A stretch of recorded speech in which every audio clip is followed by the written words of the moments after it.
हूं आपके साथ पल्लवी राजपूत। कोरोना की स्थिति दिल्ली में काफी बेकाबू। खबरनामा, खबर से असर तक। नमस्कार, एएनबी न्यूज देख रहे हैं आप। मैं हूं आपके साथ पल्लवी राजपूत और हमारे खास कार्यक्रम खबरनामा में आप सभी का स्वागत है। भारत में कोरोना हर दिन रिकॉर्ड बना रहा है और लगातार 3 दिन से डेली केस का आंकड़ा 2 लाख पार कर जा रहा है। शनिवार को भी बीते 24 घंटे में कोरोना वायरस के देश में 2,34,000 नए केस सामने आए हैं।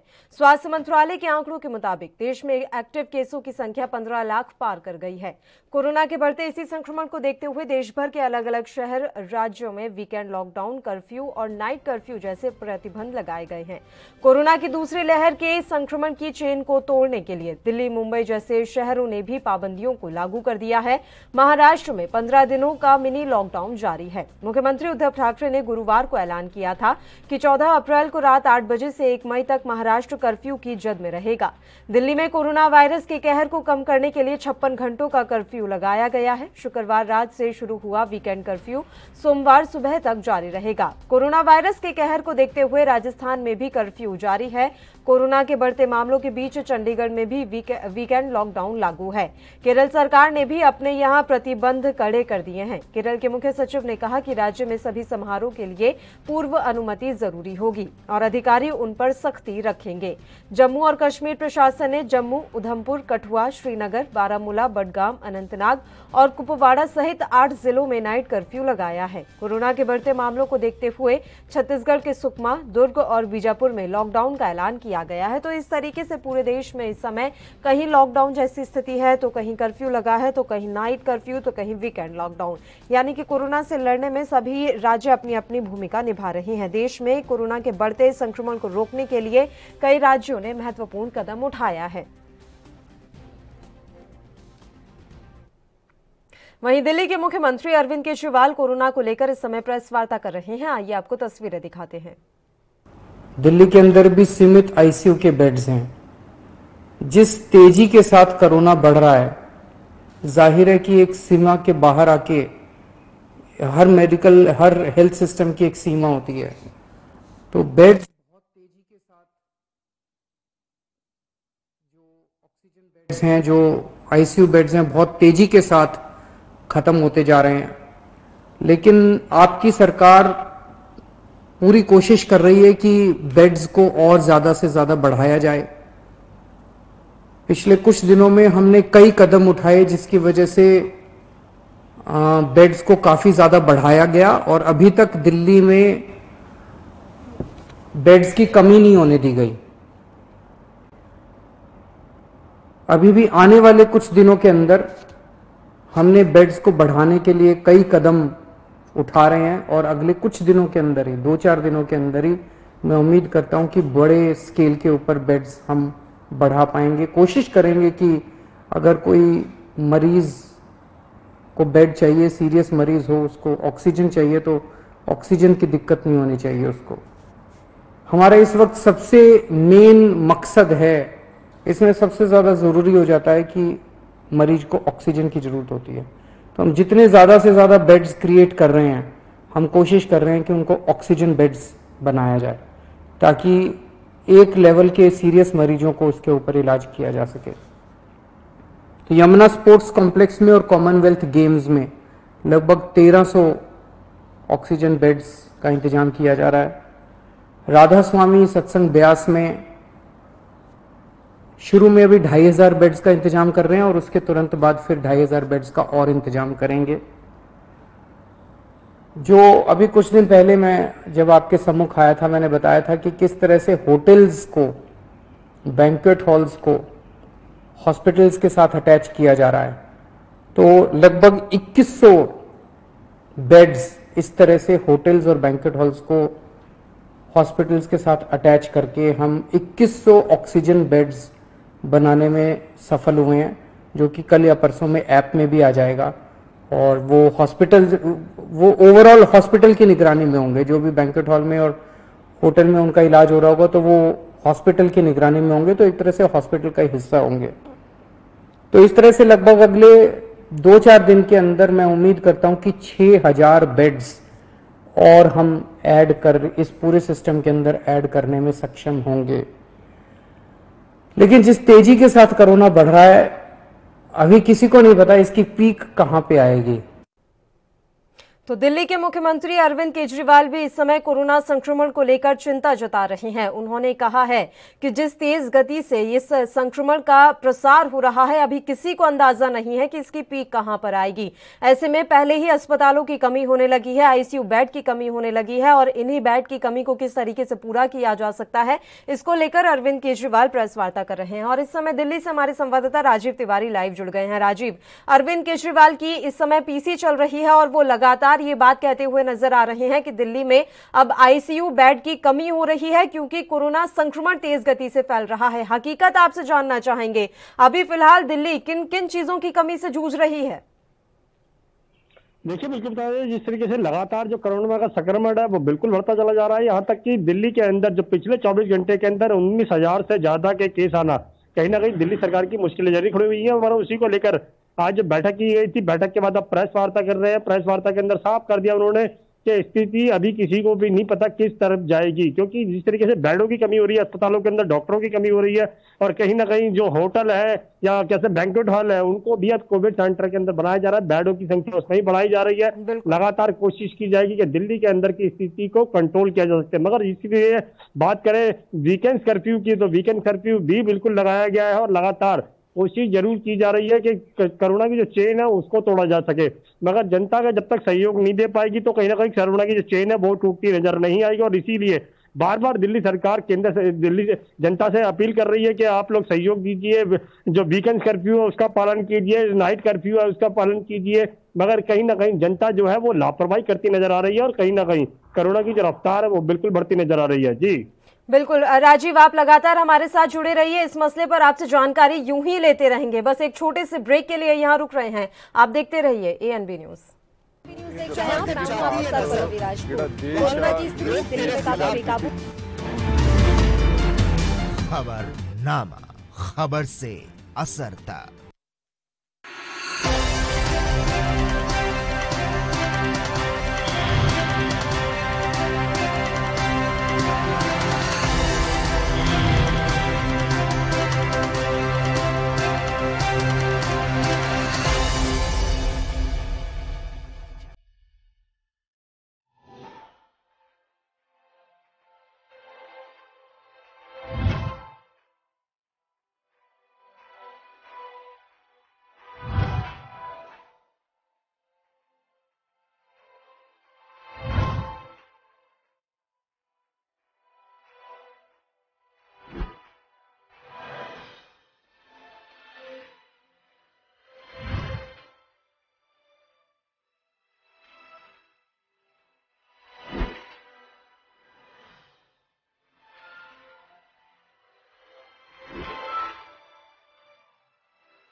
वैक्सीन के बारे में जो अब तक के परिणाम आए हैं कि पूरी तरह सुरक्षित है, हमें इस पे विश्वास करके इस वैक्सीन को उस हर व्यक्ति को जिसका नंबर आता है वह इसको लें, तो यह एक सुरक्षा कवच प्रदान करेगा हर एक नागरिक को कोरोना महामारी से बचाव के लिए।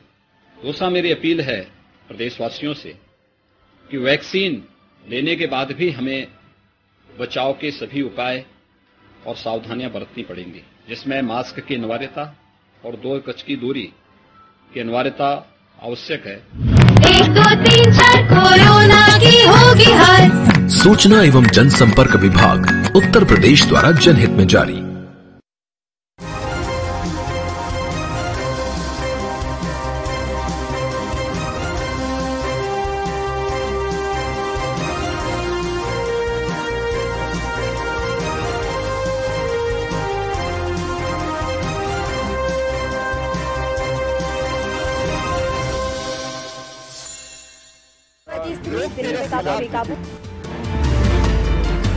खबरनामा, खबर से असर तक।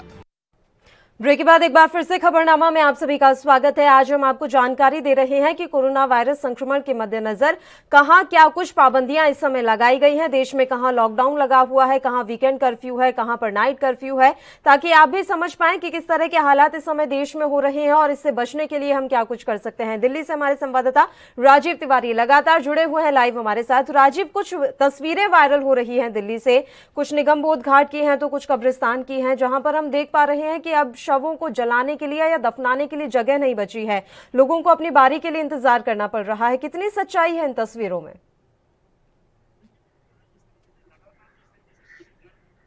दिखाया जा रहा है कि जगह नहीं है, शमशान घाटों के अंदर जगह नहीं है, क्या कहते हैं जहाँ मुर्दा घाट है वहाँ पे जगह नहीं है, और कहीं ना कहीं हर तरीके से कहीं ना कहीं दिक्कतें जरूर आ रही है। मगर यही चीज दिल्ली सरकार भी स्पष्ट करती नजर आ रही है, क्योंकि इलाज के लिए भी अस्पतालों के अंदर जगह कम पड़ती नजर आ रही है, क्योंकि जिस तरीके से लगातार बेडों की संख्या बढ़ाई जा रही है, यहाँ तक कि वेंटिलेटर बेड भी दिल्ली के अंदर अस्पतालों में बढ़ाए जा रहे हैं, तो लगातार स्थिति जरूर बिगड़ रही है। मगर देखना होगा इस स्थिति को कंट्रोल करने के लिए दिल्ली सरकार और कितने कदम उठा सकती है, क्योंकि जिस तरीके से वीकेंड कर्फ्यू की बात करें तो वीकेंड कर्फ्यू में भी कहीं ना कहीं लोगों को बाहर निकलने की मना की जा रही है, जहाँ तक कि लोगों को यही कहा जा रहा है कि अपने घरों में रहे और सुरक्षित रहे। मगर जिस तरीके से जनता लापरवाही कर रही है, बार बार किसी न किसी बहाने से बाहर निकलती है, तो कहीं ना कहीं साफ जाहिर है स्थिति जरूर बिगड़ रही है। मगर देखना होगा कि यानी कल रात से जिस तरीके से कहते हैं वीकेंड कर्फ्यू का ऐलान किया गया था रात 10 बजे से लेकर सोमवार सुबह 6 बजे तक के लिए, तो देखना होगा इस बीच कितने आंकड़े कम होते हैं। अगर आंकड़े कम होते हैं तो कहीं ना कहीं दिल्ली सरकार थोड़ी बहुत राहत की सांस लेगी, अन्यथा फिर लॉकडाउन का ही समाधान रह जाएगा। जी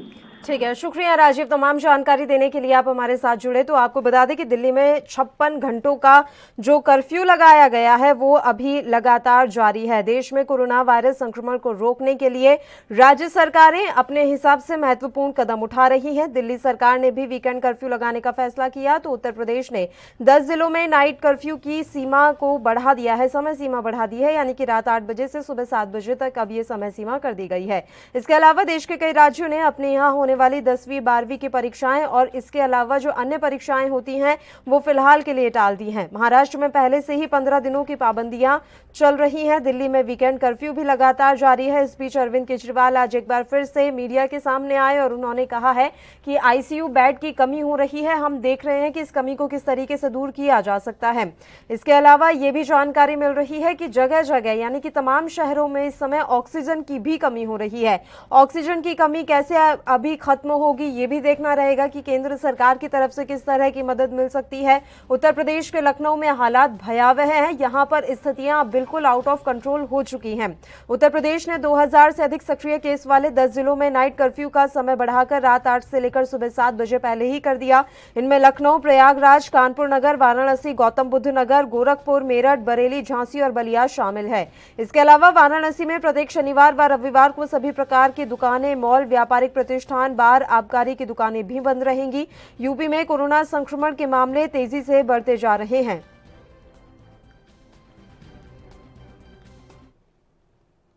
और मुंबई से हमारे संवाददाता मुरारी सिंह इस समय लाइव जुड़ गए हैं। मुरारी, आपसे जानकारी चाहेंगे, 15 दिनों का मिनी लॉकडाउन महाराष्ट्र में जारी है, क्या इसका कुछ असर नजर आ रहा है?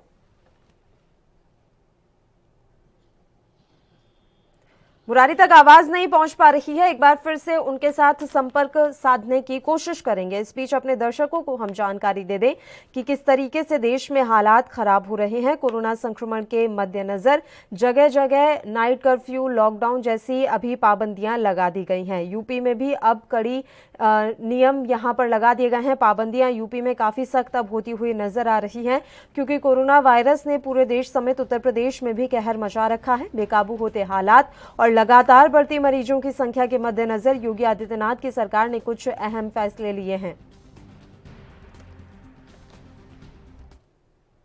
इस मसले पर चर्चा ऐसे ही जारी रहेगी। बस एक छोटे से ब्रेक के लिए यहां रुक रहे हैं, आप बने रहिए हमारे साथ।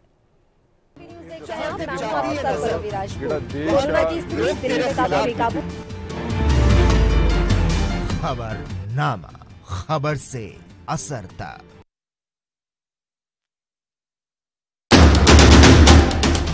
राष्ट्र धर्म, रात 8 बजे सिर्फ ANB न्यूज पर। क्या आप दुबले पतले कमजोर हैं, आपकी सेहत नहीं बनती? भूख कम लगती है, वजन नहीं बढ़ता। दरअसल मेन बात खाना पीना खाना नहीं है, मेन बात है खाया पिया लगना। और अगर खाया पिया लगेगा ही नहीं तो सेहत बनेगी कैसे?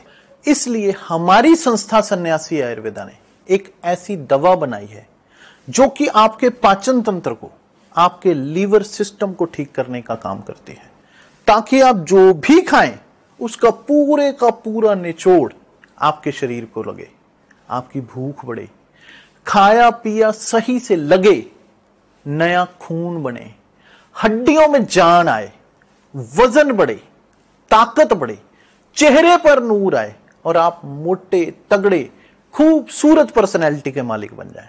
यह दवा पूरी तरह से आयुर्वेदिक होती है। इसका शरीर पर कोई भी साइड इफेक्ट, कोई भी नुकसान या दुष्प्रभाव नहीं होता। लड़के लड़कियां दोनों इसका इस्तेमाल कर सकते हैं और पहले 15 दिन के अंदर ही आपको इसका असर महसूस हो जाएगा।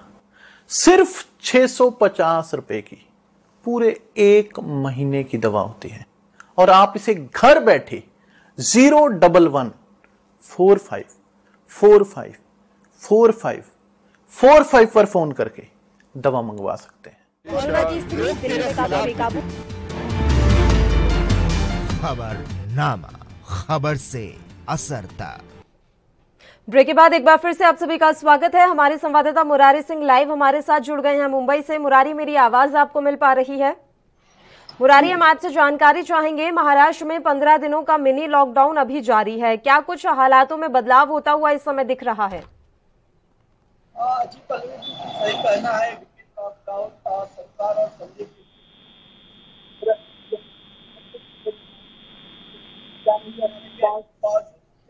इलाकों में लोग अपनी दुकानें खोल रहे हैं, आने जाने की स्थिति बनी हुई है, जिसे लेकर के मुंबई पुलिस अब चालान काटना भी वाहनों का शुरू कर दिया है। कामगारों के ऊपर जुर्माना वसूला जा रहा है।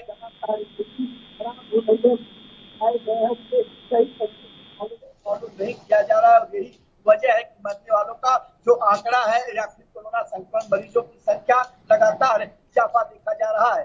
जी पल्लवी, और अभी अगर हम बात करें वैक्सीनेशन को लेकर तो उसकी क्या कुछ स्थिति है? बीच में ये बात कही जा रही थी कि वैक्सीन पूरी खत्म हो चुकी है, अब सरकार के पास वैक्सीन रही नहीं है, इसलिए कई केंद्र भी बंद करने पड़े थे। अभी वैक्सीनेशन का कार्य सुचारू रूप से चल रहा है। और दूसरा, ऑक्सीजन को लेकर भी आपसे जानकारी चाहेंगे। सूबे में ऑक्सीजन की क्या कुछ स्थिति है, पर्याप्त है या फिर अब मंगवानी पड़ेगी? देखिए पल्लवी, पहले वैक्सीन के बारे में जानकारी देते हैं कि मुंबई में कई ऐसे जगह है जहां पर वैक्सीनेशन सेंटर का काम काफी चल रहा है या बंद किया गया है, लेकिन वैक्सीनेशन की कमी है। महाराष्ट्र के कई ऐसे जिले हैं जहां पर वैक्सीनेशन की कमी कही जा रही है। महाराष्ट्र के धुलिया, अमरावती और अहमदनगर से भी सामने आई है। बिल्कुल मुरारी, हम यही उम्मीद करेंगे कि सरकार पूरे प्रयास करे और जल्द से जल्द महाराष्ट्र से इस कोरोना के कहर को हटाया जा सके। शुक्रिया मुरारी तमाम जानकारी देने के लिए। आप हमारे साथ जुड़े तो आपको बता दें कि महाराष्ट्र में स्थितियां काफी भयावह होती जा रही हैं। महाराष्ट्र में कोरोना वायरस के मामलों में खतरनाक वृद्धि के बीच उप मुख्यमंत्री अजीत पवार ने शुक्रवार को चेतावनी दी। उन्होंने कहा कि अगर लोग कोविड-19 पाबंदियों का पालन नहीं करते हैं तब सरकार राज्य में पिछले साल की तरह सख्त लॉकडाउन लगाने पर विवश होगी। उन्होंने कहा कि अगर लोग वर्तमान में लागू किए गए कोविड-19 पाबंदियों का पालन नहीं करते हैं तब हमें पिछले साल की तरह लॉकडाउन लगाने का विचार करना पड़ सकता है। उन्होंने डॉक्टरों से भी अपील की है कि एक दवा रेमडेसिविर का कोविड-19 के इलाज में सिर्फ गंभीर मामलों में ही इस्तेमाल करें। उन्होंने बताया कि निजी अस्पतालों में कोविड-19 मरीजों के परिजन डॉक्टर से रेमडेसिविर उपलब्ध कराने पर जोर देते हैं, बिना संक्रमण की गंभीरता को समझते हुए। उन्होंने अपील की है कि सिर्फ विषम परिस्थिति में ही इसका इस्तेमाल करना चाहिए। आपको ये भी यहाँ जानकारी दे दें कि मुख्यमंत्री उद्धव ठाकरे ने कोरोना वायरस संक्रमण के प्रसार को रोकने के लिए मंगलवार को पूरे राज्य में 15 दिन के कर्फ्यू का ऐलान किया हुआ है। 13 अप्रैल को सोशल मीडिया के माध्यम से राज्य के नाम संबोधन में उन्होंने कहा था कि आवश्यक वस्तुओं को छोड़कर कर्फ्यू 14 अप्रैल रात 8 बजे से प्रभावी होगा और 1 मई तक सुबह 7 बजे तक लागू रहेगा। आईपीसी की धारा 144 लॉकडाउन जैसी पाबंदियों तक लागू रहेगी। आपको ये भी बता दें कि महाराष्ट्र में शुक्रवार को एक दिन में कोरोना वायरस के सबसे ज्यादा 63,729 ताजा मामले उजागर हुए हैं। स्वास्थ्य विभाग के एक अधिकारी ने बताया कि संक्रमण के चलते 398 लोगों की जान चली गई। राज्य में पिछले एक दिन का सबसे ज्यादा आंकड़ा 11 अप्रैल को 63,294 दर्ज किया गया था, जबकि 15 अप्रैल को आंकड़े में थोड़ी गिरावट देखी गई थी, लेकिन शुक्रवार को एक बार फिर से रिकॉर्ड तोड़ मामले दर्ज किए गए हैं। तो अब सवाल यही लगातार खड़ा हो रहा है कि क्या नाइट कर्फ्यू और मिनी लॉकडाउन से बात बन पाएगी, क्योंकि कोरोना से सबसे अधिक प्रभावित राज्य महाराष्ट्र में है। राज्य में कोरोना बेलगाम हो चुका है। कोरोना की पहली लहर ने महाराष्ट्र को परेशान कर दिया था, अब दूसरी लहर ने भी पसीना छुड़ा दिया है। गंभीर हो चले हालात को देखते हुए राज्य सरकार अब लॉकडाउन के उपाय पर विचार मंथन में जुटी हुई है। मिनी लॉकडाउन जारी है, लेकिन संपूर्ण लॉकडाउन होगा या नहीं, इसको लेकर लगातार विचार किया जा रहा है, मंथन किया जा रहा है। राज्य के कुछ हिस्सों में आंशिक लॉकडाउन लागू हो चुका है। नाइट कर्फ्यू का दौर भी जारी है। मास्क नहीं पहनने पर चालान जैसी सख्ती भी बरती जा रही है, फिर भी हालात बदलते हुए दिखाई नहीं दे रहे हैं। तो क्या ऐसा मान लिया जाए कि night curfew, weekend lockdown, mini lockdown भी अब महाराष्ट्र में बेअसर हो चला है, क्योंकि महाराष्ट्र में कंटिन्यू इतना ज्यादा मामले सामने आ रहे हैं जो डराने वाले हैं। शुक्रवार को रिकॉर्ड संख्या में मामले सामने आए हैं, जिन्होंने अभी पसीने छुड़ा दिए हैं कि आखिर किस तरीके से स्थिति यहां पर सुधरेगी। तो देश भर में कोरोना की दूसरी लहर में संक्रमितों के मामले तेजी से बढ़ रहे हैं। यही वजह है कि कई राज्यों के कई शहरों में लॉकडाउन लगाया गया है, जबकि दिल्ली, एनसीआर सहित कई राज्यों के शहरों में नाइट कर्फ्यू या वीकेंड कर्फ्यू लगाया गया है। लॉकडाउन और अब कर्फ्यू के चलते लोगों को परेशानियां भी होती हैं। हालांकि इस दौरान सुविधाओं के खुले और बंद होने को लेकर लोगों में भी काफी कंफ्यूजन है। जानने वाली बात यह है कि दोनों ही प्रक्रियाओं में सिर्फ थोड़ा सा ही अंतर रहता है।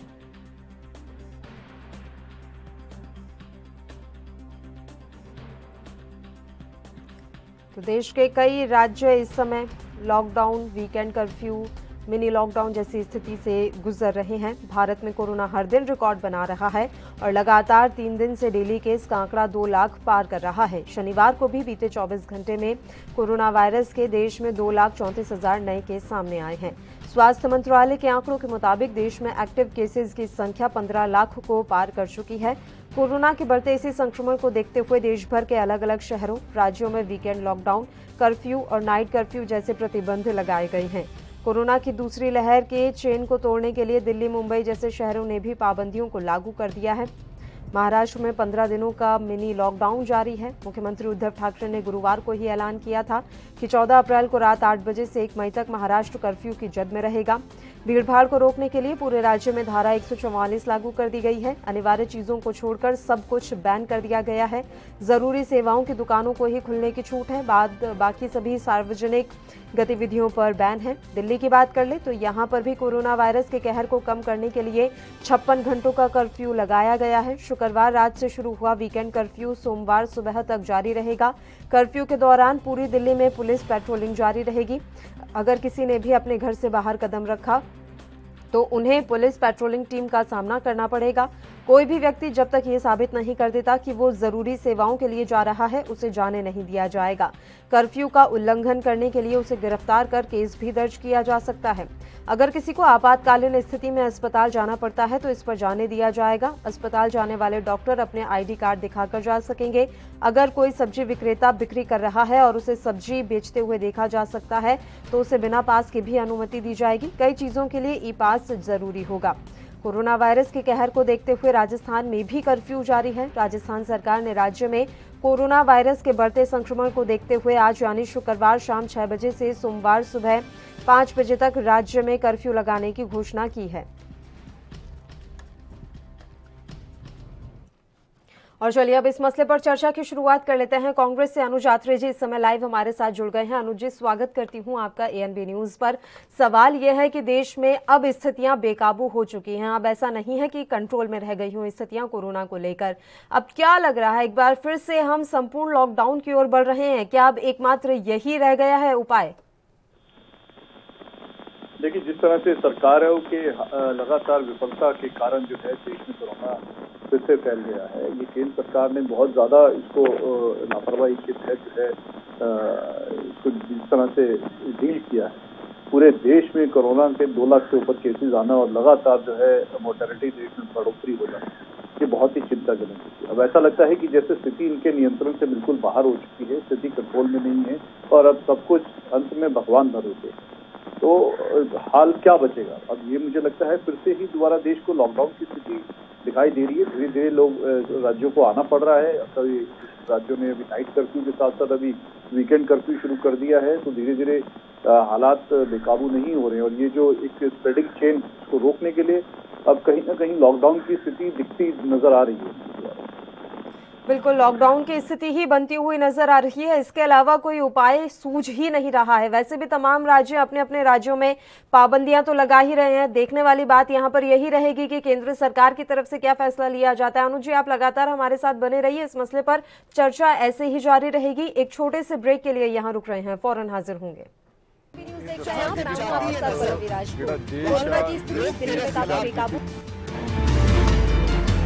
खबरनामा, खबर से असर तक।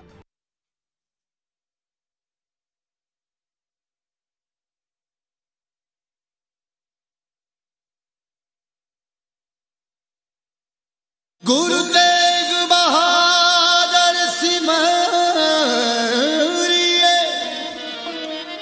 करनो निद आए ताय। श्री गुरु तेग बहादुर जी दी अलौकिकता नूं बयान करता गुरुद्वारा बड़ी संगत वाराणसी। इत्थे धन धन श्री गुरु तेग बहादुर साहिब महाराज जी ने अपने चरण पाए ते 7 महीने 13 दिन तप कीता। इत्थे धन धन श्री गुरु तेग बहादुर साहिब महाराज जी ने गंगा दा सोमा प्रगट किया। गुरु तेग बहादुर साहिब महाराज जी दे जोड़े, गुरु तेग बहादुर साहिब महाराज जी दा चोला साहिब, इस तो इलावा हथ लिखे हुक्मनामे इस गुरुद्वारा साहिब विखे शोभायमान ने। गुरु साहिब जी दी शांति, सरलता अते सहजता दी रूपमानी करदे इस पवित्र स्थान दे दर्शन कर संगतां निहाल होंदियां हन।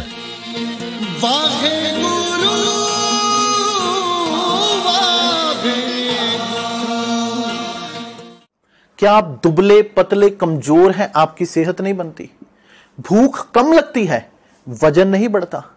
दरअसल मेन बात खाना पीना खाना नहीं है, मेन बात है खाया पिया लगना। और अगर खाया पिया लगेगा ही नहीं तो सेहत बनेगी कैसे? इसलिए हमारी संस्था सन्यासी आयुर्वेदा ने एक ऐसी दवा बनाई है जो कि आपके पाचन तंत्र को, आपके लीवर सिस्टम को ठीक करने का काम करती है, ताकि आप जो भी खाएं उसका पूरे का पूरा निचोड़ आपके शरीर को लगे, आपकी भूख बढ़े, खाया पिया सही से लगे, नया खून बने, हड्डियों में जान आए, वजन बढ़े, ताकत बढ़े, चेहरे पर नूर आए और आप मोटे तगड़े खूबसूरत पर्सनैलिटी के मालिक बन जाएं। यह दवा पूरी तरह से आयुर्वेदिक होती है। इसका शरीर पर कोई भी साइड इफेक्ट, कोई भी नुकसान या दुष्प्रभाव नहीं होता। लड़के लड़कियां दोनों इसका इस्तेमाल कर सकते हैं और पहले 15 दिन के अंदर ही आपको इसका असर महसूस हो जाएगा। सिर्फ 650 रुपए की पूरे 1 महीने की दवा होती है और आप इसे घर बैठे 01145454545 पर फोन करके दवा मंगवा सकते हैं।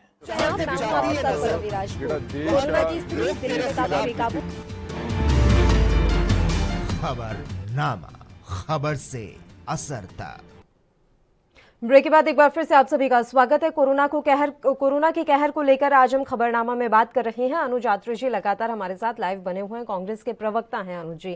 कांग्रेस से आप अपना पक्ष रखने के लिए अनुज जी यहां पर जुड़े हैं। तो जिन राज्यों में आपकी सरकारें हैं वहां पर स्थितियां भी खराब हैं, तो ऐसे में सवाल यह है कि अगर उन राज्यों में भी लॉकडाउन लगता है तो वहां के जो प्रवासी मजदूर हैं, गरीब हैं, रेहड़ी पटरी वाले लोग हैं, उनकी किस तरीके से सहायता कर पाएंगे आप? कहीं ऐसा तो नहीं 2020 वाली स्थिति एक बार फिर से दोहराई जाएगी? खासतौर से कांग्रेस शासित प्रदेशों में जो है सरकारों की बहुत ज्यादा चिंता का विषय है कि जो हमने एक मंजर और दुखद मंजर पिछले वर्ष देखा था प्रवासी मजदूरों का पलायन का, और वही एक स्थिति दोबारा से बनती नजर आ रही है। आज हमने कई राज्यों में देखा है, दिल्ली में भी देखा है हमने, दिल्ली में कई अंतर्राज्यीय बस अड्डों पर, रेलवे स्टेशन पर बहुत ज्यादा भीड़ लगी है। लोगों में अब दहशत का माहौल है क्योंकि इलाज नहीं हो रहा है, टेस्टिंग नहीं हो पा रही है, ट्रैकिंग नहीं हो पा रही है, और उनको वैक्सीनेशन भी नहीं मिल रही है, हॉस्पिटल्स में ट्रीटमेंट नहीं मिल रहा है, डॉक्टर्स अवेलेबल नहीं है, बेड्स अवेलेबल नहीं है, और कहीं ना कहीं लॉकडाउन की स्थिति बनते रोजी रोटी का फिर से संकट उनके ऊपर आ रहा है। सरकारें आइसोलेशन के सेंटर्स नहीं बना पा रही हैं।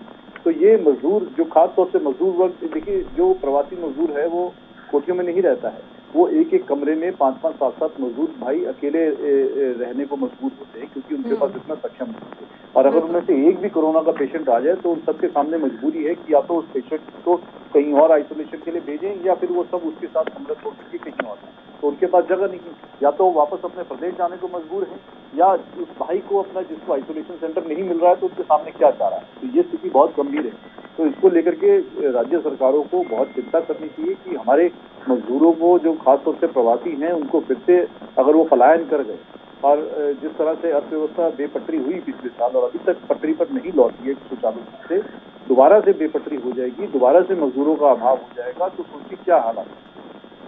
ठीक है, और इस मसले पर अब चर्चा करने के लिए बीजेपी के प्रवक्ता प्रेम रंजन पटेल जी भी हमारे साथ फोन लाइन पर जुड़ गए हैं। प्रेम रंजन जी, सवाल ये है कि समय रहते एक तो हम स्थितियों को संभाल नहीं पाए, अब जब स्थितियां पूरी तरीके से हाथ से निकल चुकी हैं तो आने वाले समय के लिए और क्या कुछ देखना बाकी रह गया है? अब आने वाले समय के लिए क्या कार्य योजना तैयार की जा रही है केंद्र की तरफ से?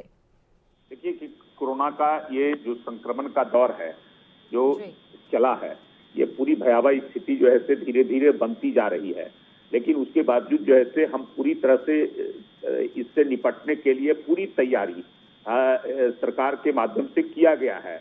आपने देखा है कि कल भी मुख्यमंत्री ने हाई लेवल मीटिंग की है, उसके पहले भी जो है उसके पहले भी लगातार जो है पदाधिकारियों के साथ बैठ कर करके हर क्षेत्र में, हर इलाके में, ये अनुमंडल स्तर पर हम क्या क्या व्यवस्थाएं कर सकते हैं, क्या क्या जो है अस्पतालों में हम व्यवस्थाएं कर सकते हैं, खड़ी कर सकते हैं। जो लोग ग्रसित हैं, अब ऑक्सीजन की कमी हो रही है, ऑक्सीजन को 24 घंटे और 3-3 शिफ्ट में उसको जो ऑक्सीजन बनाने वाली फैक्ट्रियां हैं उसको निर्देशित किया गया है कि 3 शिफ्ट में काम कराएं, काम करने वाले लोगों से, और हर हाल में ऑक्सीजन का निर्माण हो और ऑक्सीजन की सप्लाई हो। अस्पतालों के अंदर में पूरी तरह से ऑक्सीजन की सप्लाई हो। स्टेट के बारे में बात नहीं कर रही हूँ प्रेम रंजन जी, मेरा फोकस कोई एक स्टेट पर नहीं है, मेरा फोकस पूरे देश पर है कि अभी पूरे देश में ही स्थितियां खराब हो रही हैं। कोई भी ऐसा राज्य नहीं है जहां पर किसी तरह की कोई पाबंदी ना हो, कहीं पर नाइट कर्फ्यू है, कहीं पर वीकेंड कर्फ्यू है, कहीं पर मिनी लॉकडाउन है, तो स्थितियां सब जगह खराब है। तो सभी राज्यों को आप किस तरीके से संभालेंगे? सर, देश की 140 करोड़ की जनता को आप कैसे संभाल कर रख पाएंगे? अब देखिए, हर राज्य को निर्देशित किया गया है, हर राज्य को कहा गया है। अब खुद प्रधानमंत्री जी ने बात किया है, सभी मुख्यमंत्रियों से बात किया है, और उन्होंने लगातार कहा है कि आप इससे निपटने के लिए पूरी मुकम्मल तैयारी कीजिए। जितनी आवश्यकता, जरूरतें अगर जो है हमारी होगी केंद्र के द्वारा, वो सब हम व्यवस्थाएं खड़ा करने के लिए तैयार हैं। तमाम राज्य लगातार उठा रहे हैं बात की। देखिए, हमारे पास वैक्सीन की कमी है, हमारे पास रेमडेसिविर की कमी है, हमारे पास अभी तमाम ऑक्सीजन की भी कमी हो गई है, बेड की भी कमी हो गई है। तो इन कमियों की आपूर्ति कौन करेगा सर? नहीं, देखिए, वैक्सीन की कोई कमी नहीं है। अब हो सकता है कि कहीं किसी जगह पहुंचने में जो सेंटर हो गए वहां विलंब हो सकता है, लेकिन उसकी कोई कमी नहीं रह गई है। पूरी तरह से जो है जितनी आवश्यकता है, जरूरत है 45 वर्ष से अधिक उम्र के लोगों के लगाने के लिए, उतनी वैक्सीन की पूरी व्यवस्था की गई है। ऑक्सीजन के लिए भी जो है सभी जगह, मैंने पहले भी कहा कि 24-24 घंटे जो है ऑक्सीजन बनाने वाली जो कंपनियां हैं उनको निर्देशित किया गया है कि हर हाल में आप पूरी तैयारी कर करके 3-3 शिफ्ट में काम करें, ऑक्सीजन की कमी ना हो, जितनी ऑक्सीजन की डिमांड हो उसको पूरा करने का काम करें। अस्पतालों के अंदर में कहीं कोई कमी न रहे, ऑक्सीजन का जितना अस्पतालों को जरूरत हो उसको करें।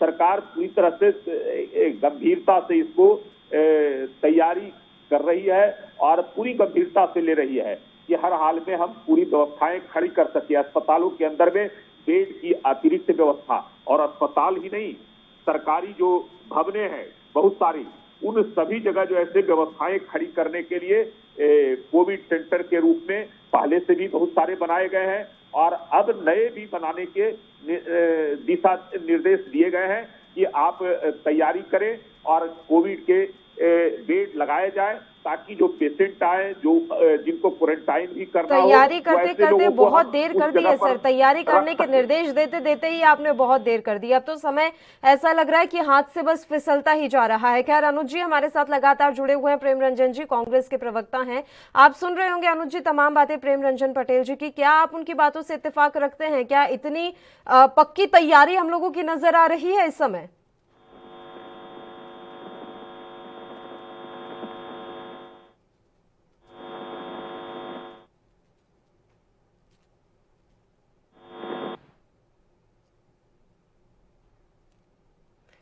अनुज जी, आपकी आवाज हम तक नहीं पहुंच पा रही है, कुछ शायद टेक्निकल इशू हो रहा है। सर एक बार देख लेते हैं, मैं तुरंत वापस आपके पास ही लौटूंगी। आपकी आवाज बिल्कुल भी नहीं मिल पा रही है। प्रेम रंजन जी हमारे साथ लगातार जुड़े हुए हैं। बताइए प्रेम रंजन जी, बात यह है कि कई ऐसी तस्वीरें वायरल हो रही हैं जहां पर हम देख रहे हैं कि शवों को अब जलाने के लिए या फिर दफनाने के लिए भी जगह नहीं बची है। लोगों को इंतजार करना पड़ रहा है कि उनके जो भी परिजन हैं, रिश्तेदार हैं, उनकी अंत्येष्टि के लिए समय मिल जाए। तो ये तस्वीरें जो आ रही हैं, इसका जिम्मेदार कौन है? सवाल मेरा ऐसे ही बरकरार रहेगा। अनुज जी एक बार फिर से हमारे साथ जुड़ गए, एक बार उनका रुख कर लेते हैं। बताइए अनुज आत्रे जी, मेरी आवाज मिल रही है सर? पहले तो ये बताइए। बिल्कुल आ रही है। ठीक है सर, मेरा सवाल वही था, अब आप अपनी बात जारी रखिए। हाँ देखिए, मैं वही दोहरा रहा था कि ये समय महामारी का दौर चल रहा है और देखिए देश में दूसरी लहर बहुत ही भयानक रूप से एक चल रही है और इस भयानक लहर में कोई ये कोरोना किसी को राजनीतिक दल के हिसाब से नहीं परखेगा, ना किसी को धर्म के आधार पर परखेगा, ना वो ये देखेगा कि ये कांग्रेस का है या भारतीय जनता पार्टी का है। सबको लपेटे में आना है, जो भी लपेटे में आए। तो सरकार का हमें जहां जहां चूक है, सरकार को हमें बताना चाहिए कि सरकार इस समय देखे। भारतीय जनता पार्टी के नेताओं को, इनके मंत्रियों को आज चुनावी मोड से बाहर निकल करके जनसेवा के काम में इसकी कहीं ना कहीं प्लानिंग करनी चाहिए। प्रधानमंत्री जी, देश के गृह मंत्री जी लगातार बंगाल के चुनाव, आसाम के चुनाव से उनको फुर्सत नहीं मिल रही है, जबकि देश में हालात क्या है। लगातार लाखों लोगों की रैली, हजारों लोगों की रैली में कर बुला करके प्रधानमंत्री जी अपने आप को बहुत बड़ा सौभाग्यशाली मानते हैं, जबकि दिल्ली में आकर के बोलते हैं कि हमको 2 गज की दूरी बनानी है, मास्क बहुत जरूरी है, लेकिन वहां जब पहुंचते हैं तो भूल जाते हैं। तो ये सब ये जो दो मुही बातें ये बंद होनी चाहिए। आप प्रोटोकॉल आपके लिए जो दिल्ली में है, जो उत्तर प्रदेश में है, जो पंजाब में है, वही बंगाल में भी है। तो आज हालात ये है, देखिए राहुल गांधी ने बार बार सरकार को चेताया था। जब जब राहुल जी ने सरकार को चेताया, इन्होंने तब तक उनकी बात का ट्रोल किया, मजाक उड़ाया, लेकिन अंत में उनके सलाह को मानना पड़ा। यही पिछले वर्ष 2020 की फरवरी में जब कोरोना की देश में हमारे केसेस आने शुरू हुए थे, राहुल जी ने बताया था कि देश में कोरोना की सुनामी आने वाली है। ये नहीं कहते रहे, देश के मंत्री, बड़े बड़े मंत्री कहते रहे कि हमारे देश में कोरोना का कोई खतरा नहीं है, और देखिए हालात क्या पहुंच गए। यही राहुल गांधी जी ने बार बार सरकार से कहा था कि आप वैक्सीनेशन एक्सपोर्ट मत कीजिए, हमारे देश में आवश्यकता है। आज हालात क्या हो गई कि देश में वैक्सीनेशन की शॉर्टेज है, हर स्टेट में वैक्सीनेशन की कमी है। हर प्रदेश के मंत्री और मुख्यमंत्री, स्वास्थ्य मंत्री बोल रहे हैं कि वैक्सीनेशन की शॉर्टेज है। और यही राहुल जी ने जब कहा था कि आप बाहर के देशों की वैक्सीन को उनको इंपोर्ट कीजिए, उनका इंपोर्ट खोलिए ताकि हमारे देश में वैक्सीनेशन। तो रविशंकर प्रसाद जी ने क्या बोला कि ये लॉबिंग कर रहे हैं फार्मा कंपनी के। और अब जब सरकार रशियन वैक्सीनेशन को उन्होंने एक अप्रूवल दे दी और भी कंपनीज को अप्रूवल दे रहे हैं, तो अब सरकार बताए अब किसकी लॉबिंग कर रही है। तो इस तरह से नहीं होता। आपको अगर कोई विपक्ष का बड़ा नेता कोई सलाह दे रहा है और सलाह में तार्किक सलाह दे रहा है और आपको अंत में उनकी बात ही माननी पड़ती है, तो सरकार को पहले ही साथ में लेके चलना चाहिए। विपक्षी दलों को कोई जो समझदार नेता आपको अच्छी सलाह दे रहे हैं तो आप उनकी सलाह मानिए, आप उनको ट्रोल मत कीजिए। आप में समझ कम है, आपको सरकार चलाने की समझ कम है, ठीक है, जनता ने मैंडेट दे दिया, लेकिन आपको जनता की नब्ज के हिसाब से निर्णय लेने चाहिए, जनता की जरूरत के हिसाब से निर्णय लेना चाहिए। देश को आपातकाल की स्थिति चल रही है, उसके हिसाब से निर्णय लेने चाहिए। बताइए प्रेम रंजन जी।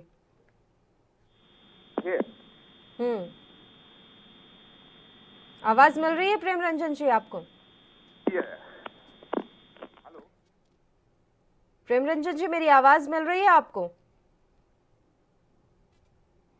आवाज नहीं पहुंच रही है प्रेम रंजन जी तक। तो सवाल अनुज जी यही है कि जब बोला गया था राहुल गांधी की तरफ से पहले भी कि आप देखिए बाहर से ले लीजिए वैक्सीन, तब ये कह दिया गया था कि वो तो चाहते ही यही है कि ठीक है बाहर से कुछ वैक्सीन आ जाए और वो अपना हिस्सा ले लें। और आखिरकार हुआ वही कि अभी हमें वी स्पुतनिक आयात करनी पड़ रही है। वी स्पुतनिक के आयात से भी क्या स्थितियां सुधर जाएंगी? उम्मीद पर दुनिया टिकी है, इसमें कोई दो राय नहीं है। लेकिन मेरा सवाल बार बार यह है कि जब समय था तब हमने कहां चूक कर दी, तब कहां गलती रह गई? जब सब कुछ धीरे धीरे सामान्य होने लगा था, उस बीच हम कहां चले गए थे? अनुज जी।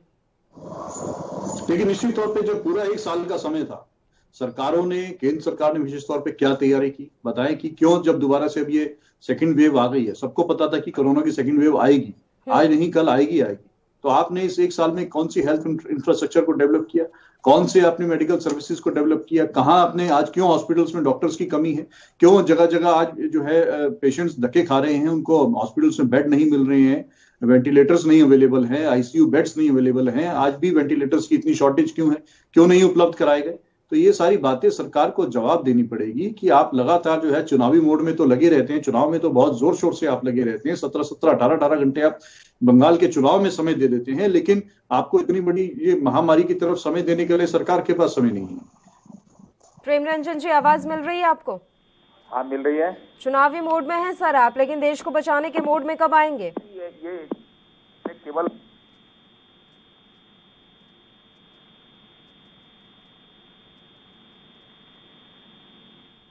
प्रेम रंजन जी, आवाज पहुंच रही है सर आप तक? हेलो, हाँ बताइए सर, मैं सवाल कर रही हूँ आपसे, चुनावी मोड में तो है, देश को बचाने के मोड में कब आएंगे?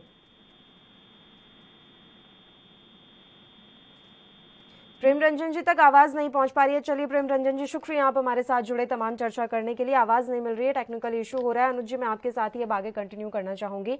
वीकेंड कर्फ्यू लगा दिया, लॉकडाउन लगा दिया, कहीं नाइट कर्फ्यू है। दिल्ली में तो अभी अरविंद केजरीवाल थोड़ी देर पहले आ रहे थे मीडिया के सामने, तो वो कह रहे थे कि देखिए अब तो हमारे यहाँ आईसीयू बेड की कमी होने लगी है। तो अब जो ये कमियां हो रही हैं और इन कमियों के बीच हम कर्फ्यू, लॉकडाउन जैसे कदम भी उठा रहे हैं, इनका आने वाले समय में कुछ प्रभाव आप देख रहे हैं? ऑक्सीजन की कमी है, बेड की कमी है, वेंटिलेटर की कमी है।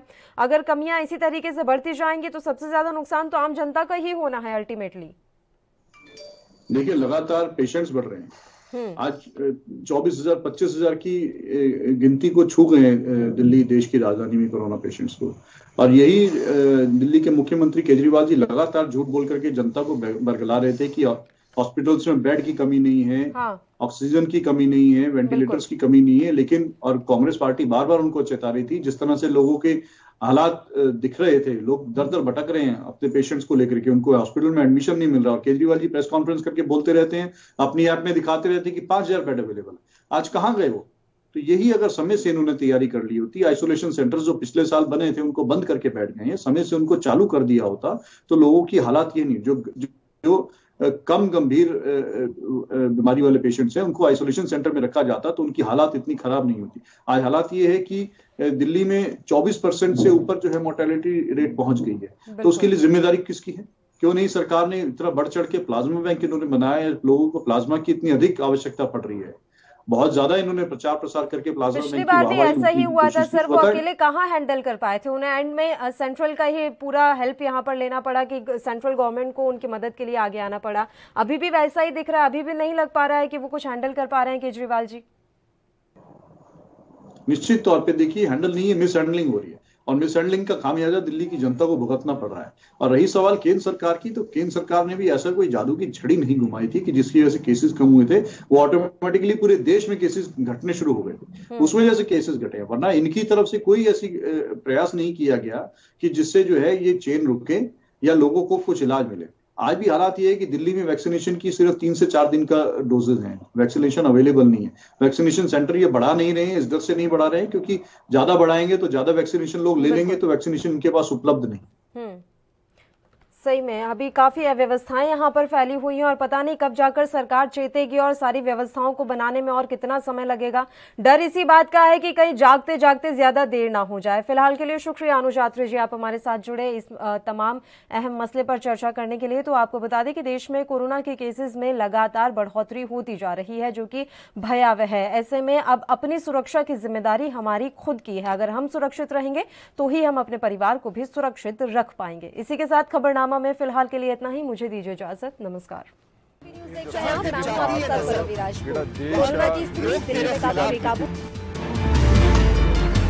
खबरनामा, खबर से असर तक।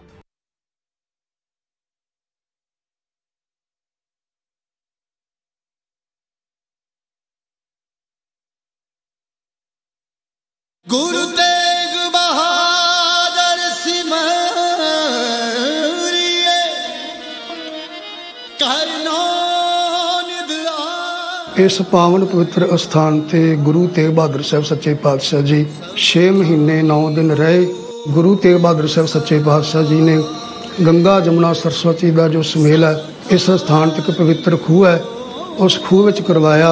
इस अस्थान ते 25 ਸਿੰਘਾਂ ਨੂੰ ला के पहला श्री अखंड पाठ का प्रकाश इस पावन पवित्र स्थान ते होया। ਜਿਹੜੀਆਂ ਨਿਸ਼ਾਨੀਆਂ ਨੇ सतगुरु जी ਦੀ चौंकी ਦੇ पावे किरपान संख साहब जो सतगुरु जी दी इतिहासक निशानियां ने। नाम रहियो साधु रहियो गुरु गोबिंद, कहो नानक ए जगत में किन जपियो गुरमंत्र। वाहे गुरु वाहे।